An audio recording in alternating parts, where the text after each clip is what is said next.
नमस्ते प्रणाम दोस्तों, मेरा नाम पूजा मिश्रा है। हमारे यूट्यूब चैनल पर आप सभी लोगों का स्वागत है। आप लोगों को मैं एक बेटी विवाह गीत सुनाने जा रही हूँ।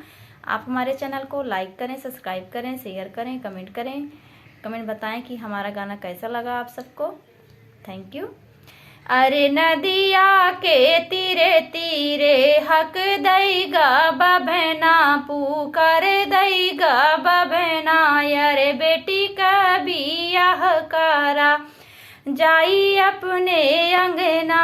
अरे बेटी के बियाह करा जाई अपने अंगना। अरे बिटिया के माई माँ गई 90-100 का गहना, 50-100 का कपड़ा, डेलरी भारी चूड़िया, सिनोरा भार सिंदूरा। अरे 12 जोड़ी बजना बजाया मोरे अंगना। अरे 12 जोड़ी बजना बजाया मोरे अंगना। अरे इतनी बचन सुने ससुर का मन रामा, उछल पड़े अंगना, बिछल पड़े अंगना। अरे कहाँ पाऊ बई मोरी समधिन, 90-100 का गहना, 50-100 का कपड़ा, डेलरी भारी चूड़िया, सिनोरा भार सिंदूरा। अरे 12 जोड़ी बजना बजबै तोहरे अंगना। अरे 12 जोड़ी बजना बजबै तोहरे अंगना।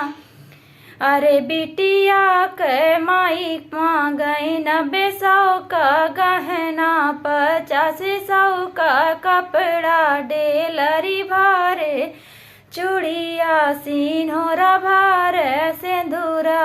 अरे 12 जोड़ी बजना बजाया मोरे अंगना। अरे 12 जोड़ी बजना बजाया मोरे अंगना। अरे तनी बचन सुने जेठवा का मन रामा, उछल पड़े अंगना, बिछल पड़े अंगना। अरे कहाँ पहुबई, अरे कहाँ पहुबई मोरी सासू, 90-100 का गहना, 50-100 का कपड़ा,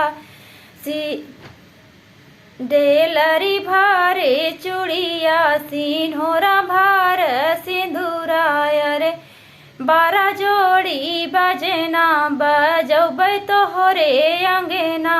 अरे 12 जोड़ी बजना बजबै तोहरे अंगना।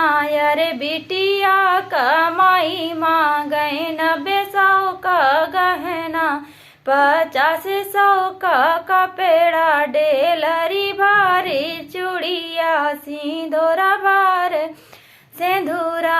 अरे 12 जोड़ी बजना बजाया मोरे अंगना।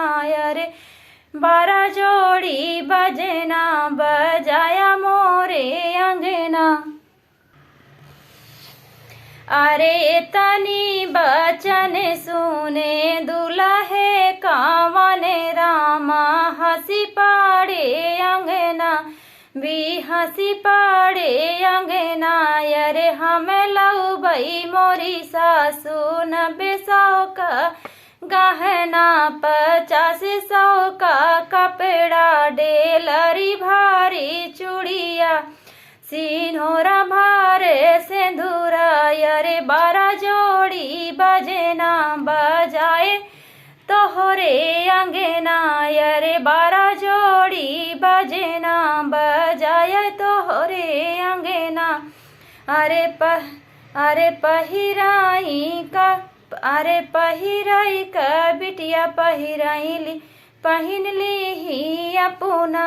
अरे पहिराई का बिटिया पहिन ली ही अपना, देखावत चली अपना, चमकावत चली अपना, मटकावत चली अपना।